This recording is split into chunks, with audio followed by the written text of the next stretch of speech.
उत्तराधार सूत्र का हमारा भाषण चल रहा है। इसके अंतर्गत हमारा 34 नंबर का चैप्टर चल रहा है। 34 नंबर के अंतर्गत भी हमने 22 श्लोक जो है इसकी चर्चा कंप्लीट कर ली थी। आज हम 23वें श्लोक से चर्चा प्रारंभ करेंगे। अब जो नीललेस्या वाला व्यक्ति होता है उसके परिणाम, उसके भाव कैसे होते हैं, वो नीललेस्या वाला व्यक्ति कैसा होता है, इसके बारे में बताया जा रहा है। कल हमने कृष्णलेस्या के परिणाम सुने थे। कृष्णलेस्या वाला कैसा होता है? क्रूर होता है, अजितेंद्र होता है, क्षुद्र होता है, पापकारी काम करने वाला होता है। तो इसके बारे में हमने सुना था। आज हम सुनेंगे आगे जो हमारे लेस्या चल रही है उनके परिणाम कैसे हैं उसके बारे में सुनेंगे। तो सबसे पहले कृष्ण लेस्या के बाद नील लेस्या के परिणाम बता रहे हैं। ईसा अमरिस अतवो अविज माया अहिरिया गेद्धि पौषेय सडेप मत्ते रस लोलुए सायग वैसे य। ईसा का मतलब ईर्ष्या, मतलब जो नीललेस्या वाला व्यक्ति होता है उसके अंदर क्या होती है? ईर्ष्या ने ज्वेलिसी होती है। और क्या होता है? अमरिस अतवो, यानी अमरिस का मतलब कदाग्र, यानी हट्ठी जिद्दी होता है। अगर आप हमारे अंदर ईर्ष्या है, अगर हम जिद्दी है, अपना चेक करते जाना है कहीं हमारे वो भाव तो नहीं है, नीलेशा तो हमारे अंदर नहीं है। अतवो, अतपस्वी यानी तपस्या नहीं करता है। पहला ईर्ष्या करता है, दूसरा है वो कदाग्री यानी हट्टी होता है, जिद्दी होता है। अतव मैंने तप तप नहीं करता है। अविज्ज का मतलब अज्ञानी होता है। माया यानी मायावी होता है। माया का मतलब है कहना कुछ करना कुछ। अहिर्या का मतलब निर्लज्ज, उसको कोई लाज शर्म नहीं होती है। गेद्धि का मतलब गृद्ध होता है, यानी आसक्त होता है, अटैच होता है काम भोगों में। पौषे का मतलब है द्वेष करता है। सढ़े का मतलब सठ यानी ठगता है, ऊपर से कुछ बोलता है अंदर से कुछ चलाता है छुरिया। सठ यानी ठगने वाला, जो दूसरों को ठगता है यानी चिटिंग करता है दूसरे व्यक्ति के साथ। पमत्ते का मतलब प्रमादी है, यानी आलसी है। रस लोलु यानी रस लोलुप है। साय गवेशे, साय गवेश मतलब सुख का गवेशक है, यानी सुख कैसे मिल सकता है उसकी वो खोज करता रहता है। तो ये सारे अगर हमारे अंदर कोई लक्षण है, इसका मतलब है हमारे नीललेस्या के परिणाम चल रहे हैं। तो नीललेस्या वाला कैसा होता है? ईर्ष्यालु होता है, हठी होता है, कदाग्रही होता है, अतपस्या तपस्या नहीं करता है। अज्ञानी का मतलब मिथ्यात्वी होता है, माया भी होता है। निर्लज्ज यानी लज्जा रहित होता है। वृद्ध होता है। प्रद्वेष यानी द्वेष करने वाला होता है। सठ होता है यानी धोखा देने वाला होता है। प्रमाद यानी धर्म कार्य में वो प्रमाद करता है। रस लोलुप यानी टेस्टी जो चीज होती है उसके प्रति एकदम आसक्त हो जाता है। सुख का गवेषक यानी सुख कहाँ मिल सकता है उसकी वो खोज में रहता है। अब और भी इसके परिणाम क्या है बता रहे आगे। आरंभाओ अविरवो, आरंभाओ का मतलब आरंभ से यानी हिंसा से, अविरवन अविरत है यानी वो हिंसा करने वाला है। विरत का मतलब त्याग कर देता है हिंसा करने का। अविरत का मतलब है अभी तक उसने त्याग नहीं किया है। वो आरंभ यानी हिंसा करता रहता है, मैंने ऐसा काम करता है जिसमें हिंसा होती हो, आरंभ करता है। और खुद्दो, खुद्दो ने क्षुद्र है। साहस्यों का मतलब बिना विचारे काम करने वाला है, नरोमिस मनुष्य। ए जोग समावतो, इन योगों से समावतो युक्त है। वो कौन सा है? नील ने समतु परिणमे, ऐसा जो व्यक्ति है वो नीलेस्या वाला होना चाहिए, नीलेस्या में परिणत होता है। नीलेस्या के बाद है कापोतलेस्या। नीलेस्या में यदि आयुष्य का बंध होता है तो व्यक्ति एक इंद्रिय बन जाता है। एक इंद्रिय यानी पृथ्वी काय, अपकाय, तेजस्काय, वायुकाय में और वनस्पति काय में जा सकता है जब हमारे नीलेस्या के भाव चलते हो। ये नीलेस्या के भाव नोट करने जैसे है कि कहीं हमारे ऐसे भाव तो नहीं चल रहे हैं अगर ऐसे भाव चल रहे होते हो, उस समय आयुष्य का बंध हो, तो आचार्य महाप्रज्ञ जी पथ चुने पर कौन सा उसमें लिखते हैं, एक इंद्रिय में जाता है। अब जो कापोतलेस्या है, कापोतलेस्या के परिणाम कैसे होते हैं? कापोतलेस्या वाला मर करके कीड़ा मकोड़ा बनता है, जो लट होती है, 2 इंद्री, 3 इंद्री, 4 इंद्री, ठीक है, तो वो मैंने कीड़े मकोड़े बन जाता है। कौन सा? कापोतलेस्या वाला व्यक्ति। यदि कापोतलेस्या में हमारा आयुष्य का बंध होता है तो हम उसमें जा सकते हैं। आप जानेंगे कि कापोतलेस्या के परिणाम कैसे होते हैं। मंके वंक समायारे, मंके का मतलब है वक्र, जिसका आचरण वक्र है, यानी कहना कुछ करना कुछ। और वंक समायर, आचरण भी वक्र है और खुद भी वक्र है। जो मनुष्य वचन से वक्र है, यानी टेढ़ा मेढ़ा बोलता है, टोंट कसता है, सीधा नहीं बोलता है, और उसका आचरण भी वक्र है। वो जो बोलता है वैसा करता नहीं है। जैसे डपोर शंख होता है ना, बोलता बहुत है लेकिन देता कुछ नहीं है। ऐसी एक कहानी आती है। एक व्यक्ति था, वो बहुत गरीब था। एक बार वो संत के पास जाता है और कहा, मैं बहुत गरीब हूँ, मुझे आप कुछ ऐसा कुछ दे जिससे मेरी गरीबी हमेशा के लिए समाप्त हो जाए। तो वो संत पहुंचे हुए थे, उनके पास बहुत अच्छा शंख था। उस शंख की विशेषता क्या थी? जो भी आप मांगते उसी समय वो वस्तु देने के लिए तैयार हो जाता, यानी उसी समय वो वस्तु देता था। सपोज आपने कहा मुझे 1 लाख रुपए चाहिए, तो 1 लाख रुपए आ जाता। आपने कहा मुझे बंगला चाहिए, गाड़ी चाहिए, जो भी मांगते वो तुरंत ही वो दे देता था। तो ऐसा शंख उस भक्त को दे दिया।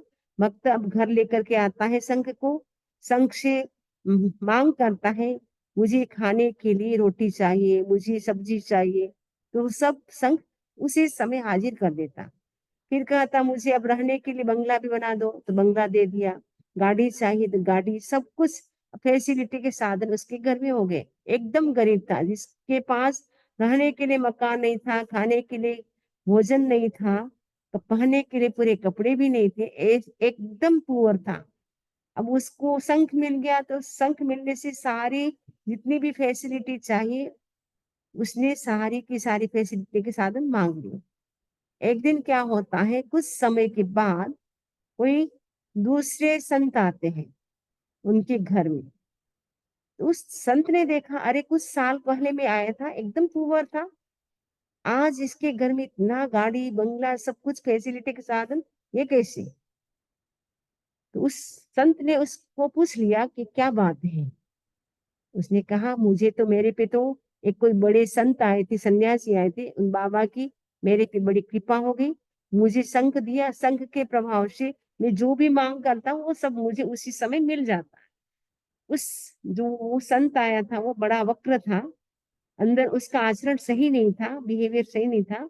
उसने छल कपट के साथ कहा, अरे मेरे पास तो बड़ा शंख है, तुम्हारे पास तो छोटा शंख है, तुम बड़ा शंख एक। उसने पूछा भक्त ने कि बड़े शंख आपके पास है, बड़ा शंख वो क्या करता है?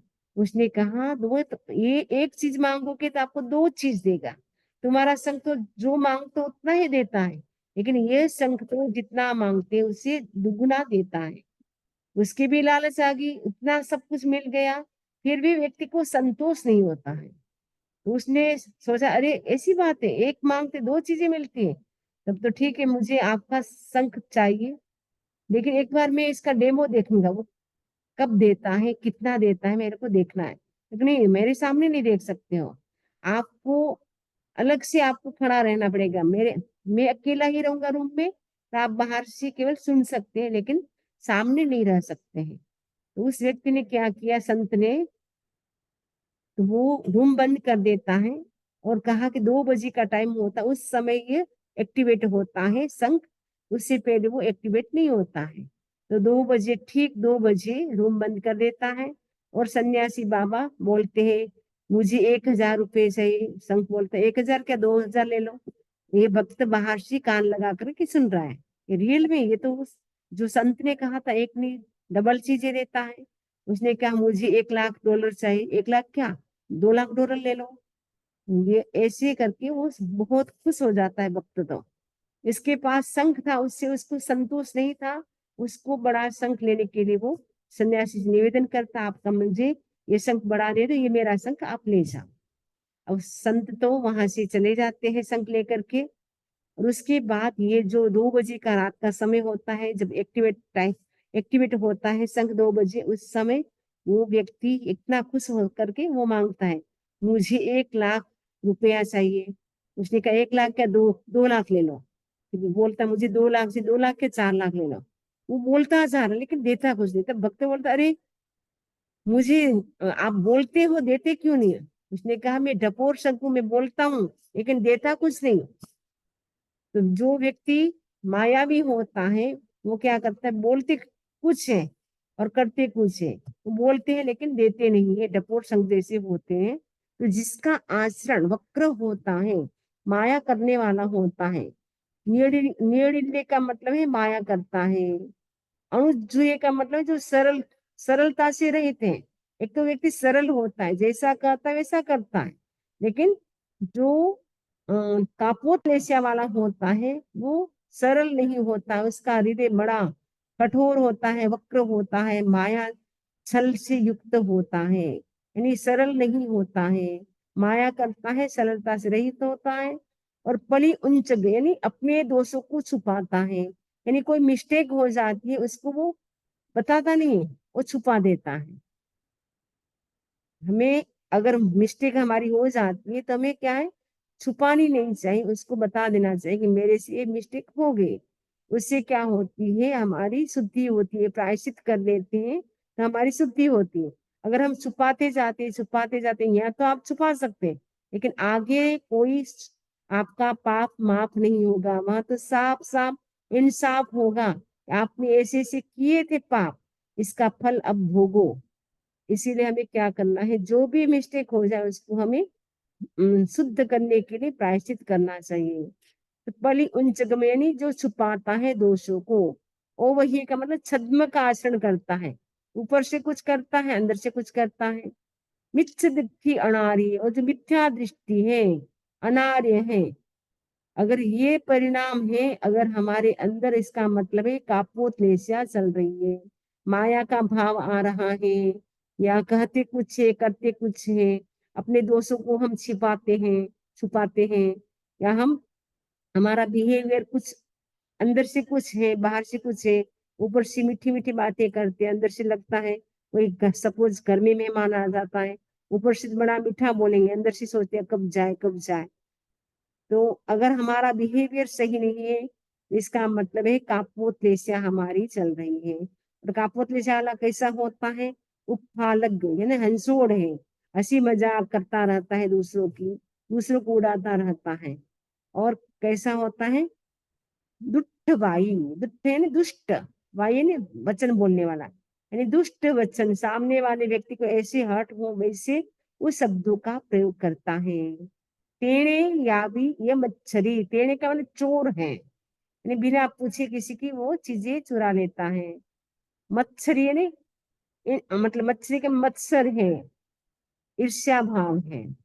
ये जोग समाउत्तु काउले सबतु परिणमे, इन सभी प्रवृत्तियों से जो समाउत्वन युक्त है वो काउलेश्या में परिणत होता है। तो कापोतलेश्या में वो परिणत होता है।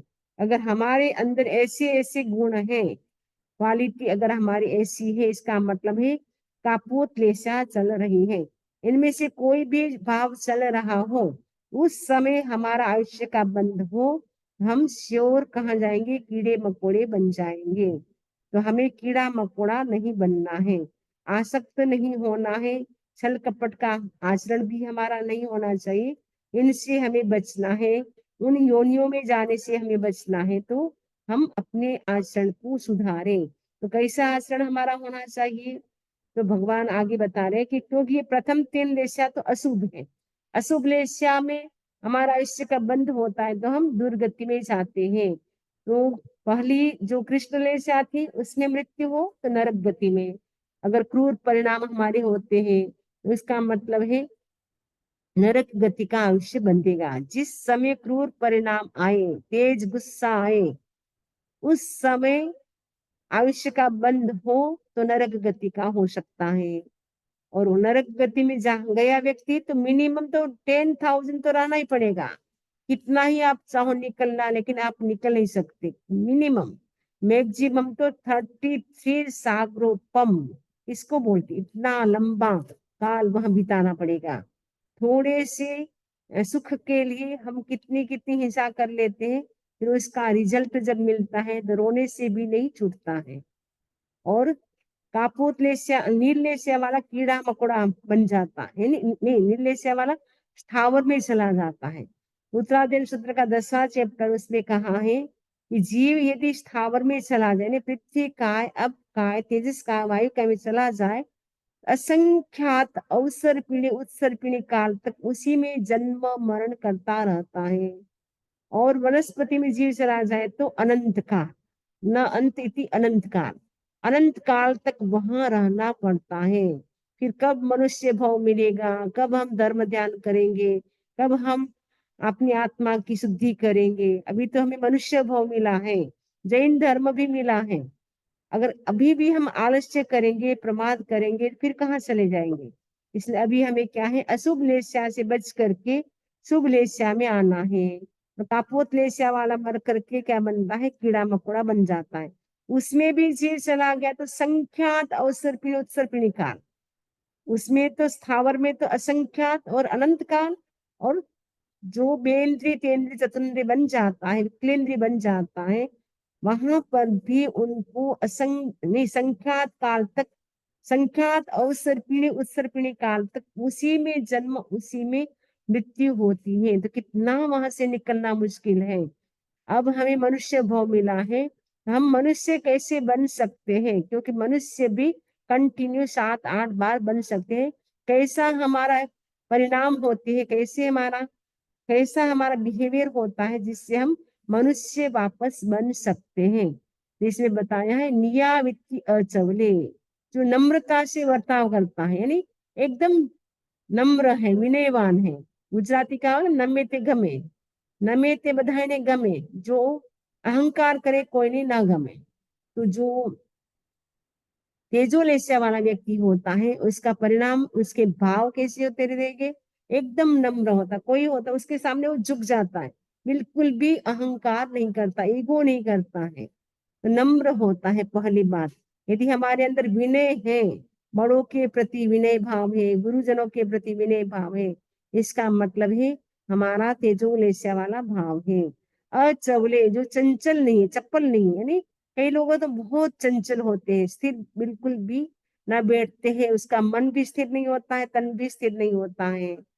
अगर ऐसा हमारा है, मन भटकता ही रहता है इधर से उधर, कहीं टिकता ही नहीं है, कंसंट्रेट भी नहीं होता है, इसका मतलब है अभी हमारी तेजोलेस्या नहीं आई। अचप्पल होना चाहिए हमारा मन। अगर अभी हम प्रवचन सुन रहे हैं, अगर आगम सुन रहे तो हमारा ध्यान केवल आगम में होना चाहिए, हमारा मन उसी में कंसंट्रेट हो जाना चाहिए, अचप्पल होना चाहिए। अमाई, माया से रहित है। अकुतूहल है, कुतूहल नहीं करता है। विनीय, विनीय विनय, यानी जो विनीत है, विनय करता है, उसमें विनत ना निपुण है। दंत यानी दांत है। जोगवम उहानवम, जो उपधान करने वाला है। उपधान तब होता है जब कोई आगम स्वाध्याय करते हैं, उससे पहले उपधान तब किया जाता है। या जब वो आगम स्वाध्याय करता है जब तक, तब तक वो श्रुत अध्ययन करते समय वो क्या करता है, तब करता है। तो अगर ऐसे भाव हमारे हैं, इसका मतलब है तेजोलेस्या है। तो कौन से भाव, जो नम्र है, चप्पल नहीं है यानी चंचल नहीं है, माया से रहित है, कुतूहल नहीं करता है, विनय करने में निपुण है, दांत है, समाधि युक्त है, उपधान यानी शुद्ध अध्ययन करते समय तब करने वाला है। और आगे बता रहे हैं और कैसा होता है तेजोलेस्या वाला, प्रिय धम्मे, धर्म में प्रेम रखता है।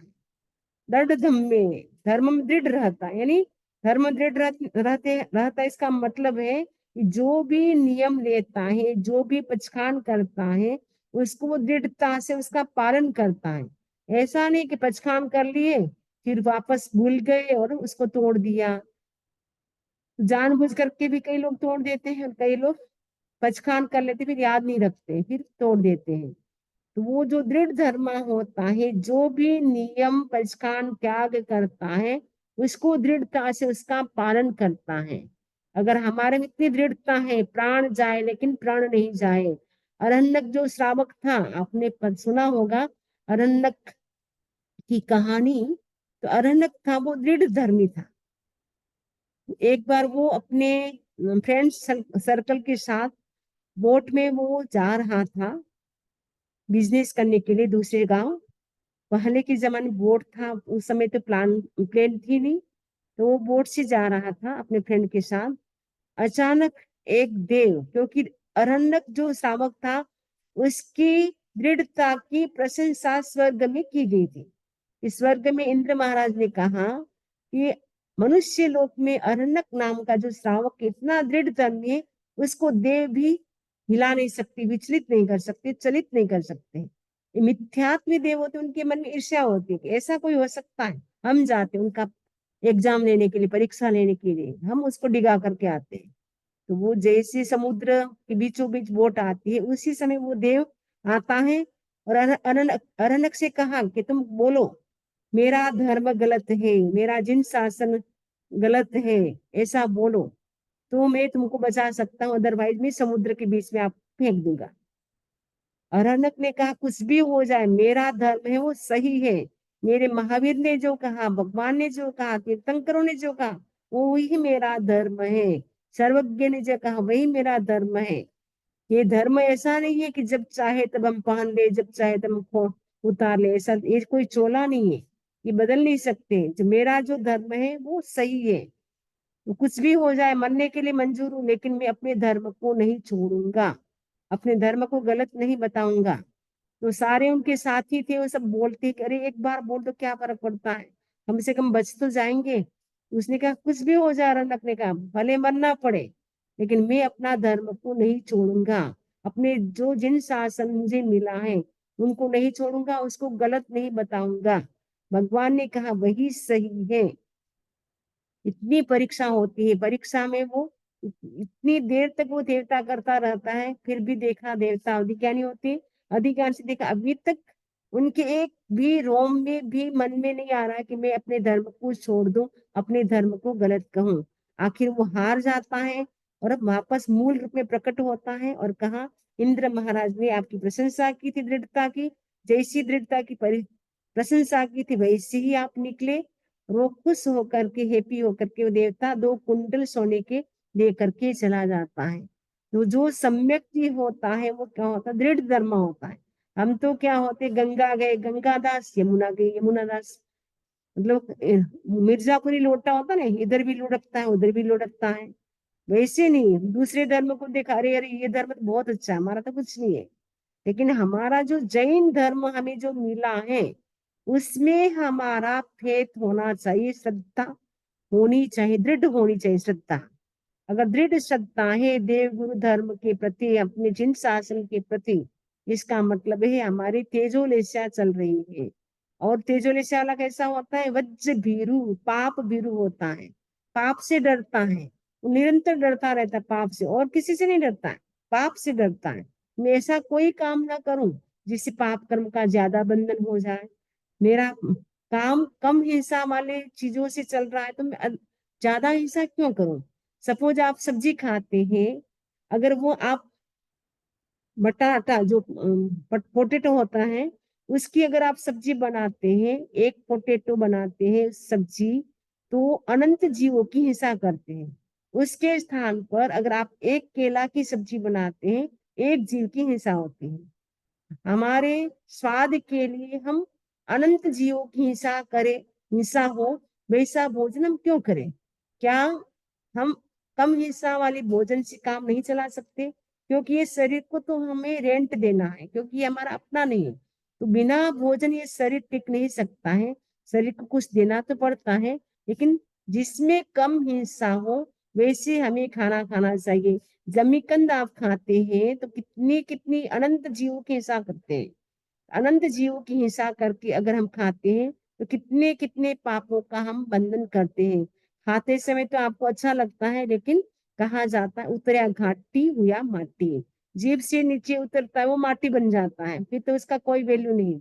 अनंत जीवों की हिंसा करके आपने टेस्टी भोजन भी कर लिया, लेकिन उससे कितने पापों से भारी बन गए। तो हमें सोचना है कि हम ऐसा काम नहीं कर रहे, तो हमें पाप भीरु बनना है। और तेजोलेस वाला कैसा होता है, ये से हित चाहने वाला होता है, दूसरों का हित चाहता है, दूसरों का भला चाहता है, दूसरों का कल्याण चाहता है, स्वार्थी नहीं होता। मैं पिया मेरा बेल पिया बाकी चाहे वह ढह जाए, वैसा नहीं होता है।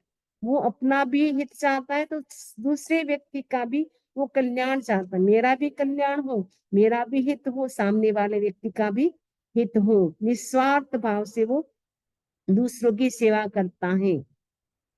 ए जोग समाउतो त्यो नेसंतु परिणमे, एवं जो मन इन योगों से समाउत्मन युक्त है, वह तेजोलेस्या वाला परिणाम है। तो हमें सोचना है, चेक करना है कि हमारे अंदर कौन सी लेस्या चल रही है।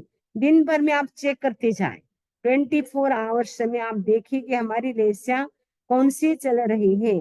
अगर हमारे अंदर नम्रता है, चंचलता नहीं है, छल कपट हम नहीं करते हैं, कुतूहल मैंने कुतूहल है नहीं, उत्सुकता होती है कोई भी चीज को देखने की, तो उत्सुकता अगर हमारे अंदर नहीं है, विनय करते हैं, हमारी जो 5 इंद्रिय और मन है उनको दान देने कंट्रोल में रखते हैं, समाधि तो एकदम पीस, अंदर से भी पीस बाहर से भी पीस, दिमाग इधर उधर नहीं भटकता है, एकदम पीसफुल होता है।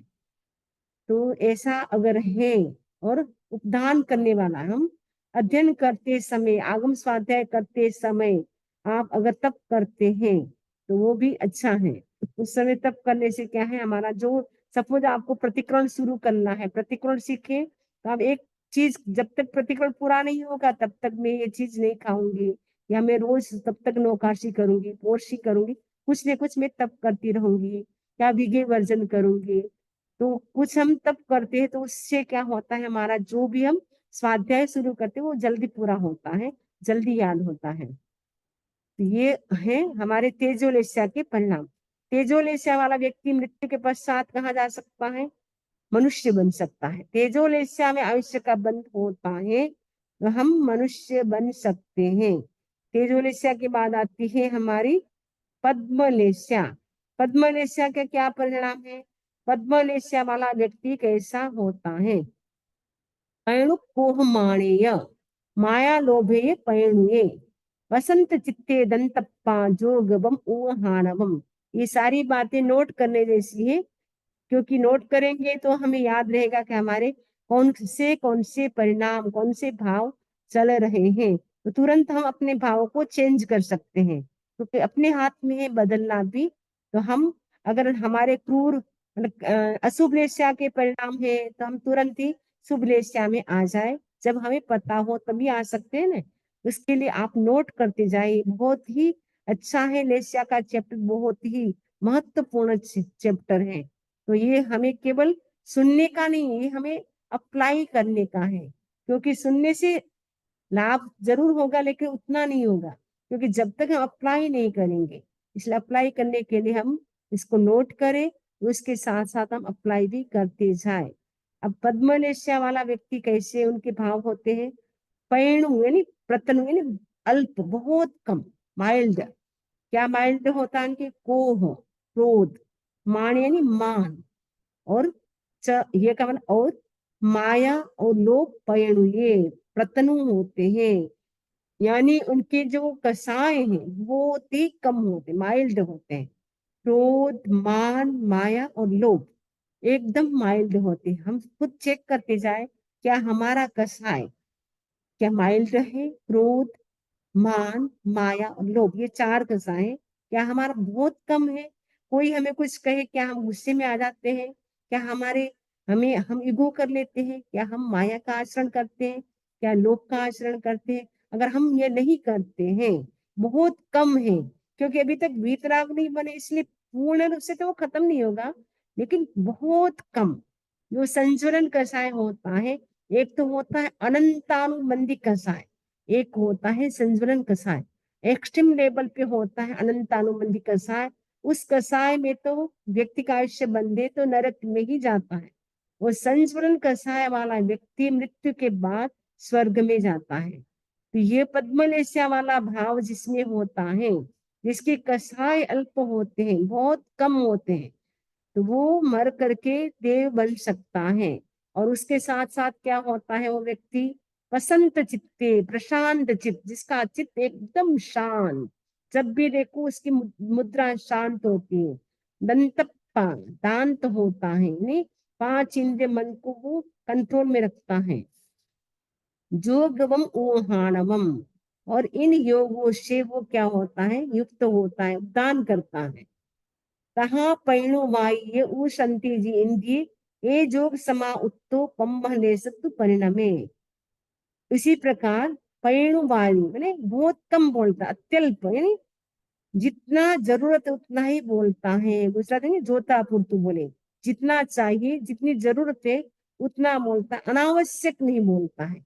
आप देखे होंगे आचार्य महाश्रमण जी को, सामने वाला व्यक्ति घंटा बोलता रहेगा, आचार्य महाश्रमण एक वाक्य में ऐसा आंसर दे देंगे, सामने वाला व्यक्ति खुश हो जाता है। अत्यल्प बहुत कम बोलते हैं, जितना जरूरत है उतना बोलते हैं। अत्यल्प भाषी होता है ना, बहुत कम बोलने वाला, यानी जितना जरूरत है उतना बोलता है, अनावश्यक नहीं बोलता है।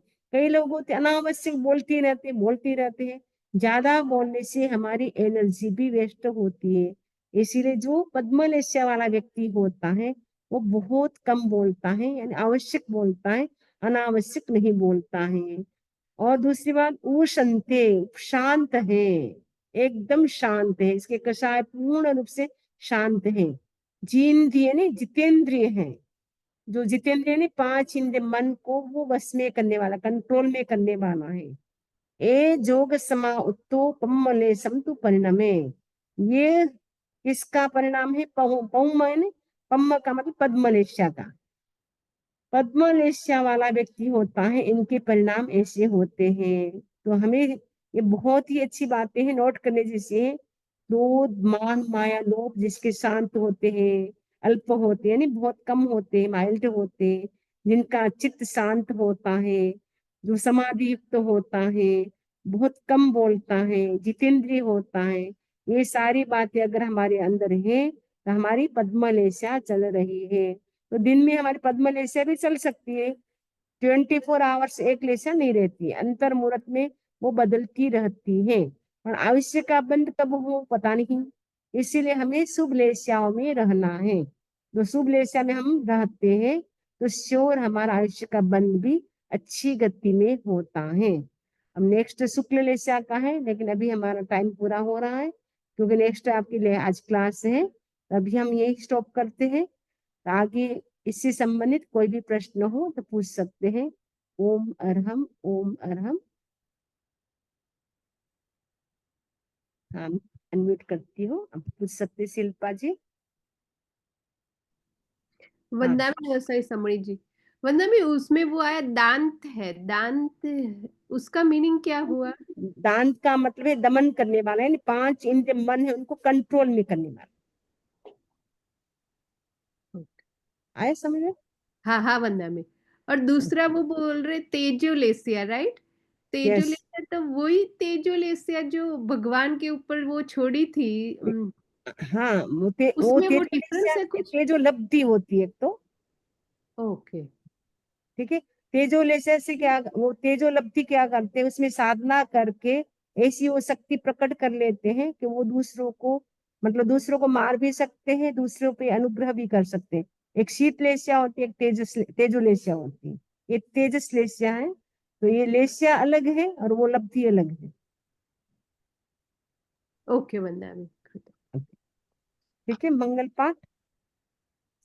चत्तारि मंगलम अर्हन्ता मंगलम सिद्धा मंगलम साहु मंगलम केवली पनतो धम्मो मंगलम। चत्तारि लोकतमा अर्हन्ता लोकतमा सिद्धा लोकतमा साहु लोकतमा केवली पनतो धम्मो लोकतमो। चत्तारि शरणं पवज्जामि अर्हन्ते शरणं पवज्जामि सिद्धे शरणं पवज्जामि साहु शरणं पवज्जामि केवली पनतं धम्मं शरणं पवज्जामि। विघ्न हरण मंगल करण स्वाम भिक्षुनो नाम गुण ओलक समरण किया सरे अचिंत्या काम, सरे अचिंत्य काम। भगवान की आज्ञा के विरुद्ध मैंने कुछ भी बोला हो तो तस्समिच्छामि दुक्कडम। वंदामि शमनी जी। वंदामि नमस्ते शमनी जी, एक क्वेश्चन पूछूं क्या? हाँ पूछ सकते हैं। शमनी जी, ये जो अभी आपने बताया ना, तो जैसे ये कृष्ण लेशिया, नील लेशिया और बोध लेशिया, ये तीनों ही तो आदमी मतलब नरक की गति का कर रहा है, राइट? नहीं, तीनों नरक में नहीं ले जाती। जैसे कृष्ण लेशिया वाले परिणाम होते हैं तो नरक में जाता है, नील लेशिया वाला होता है वो स्थावर में जाता है, यानी एक इंद्रिय बन जाता है, पृथ्वी का, अप का, तेजस का, वायु का, वनस्पति का। और अच्छा, अगर हमारे कापोत लेशिया के परिणाम है तो हम विकलेंद्रिय, यानी 2 इंद्रिय, 3 इंद्रिय, 4 इंद्रिय वाले हाँ, बन 2 जाते इंद्रिय हैं। से पंचेंद्रिय तक। यस, असंगी पंचेंद्रिय, समूर्चिम पंचेंद्रिय जो भी होते हैं ना, कीड़ा मकोड़ा। जी जी जी जी। और तेजो लेशिया वाले परिणाम होते हैं तो हम वो मनुष्य तो बन सकते हैं। हाँ, मनुष्य पद्म लेशिया वाले देवगति में जाते हैं, देवगति में। शुक्ल लेशिया वाले देवगति में भी जा सकते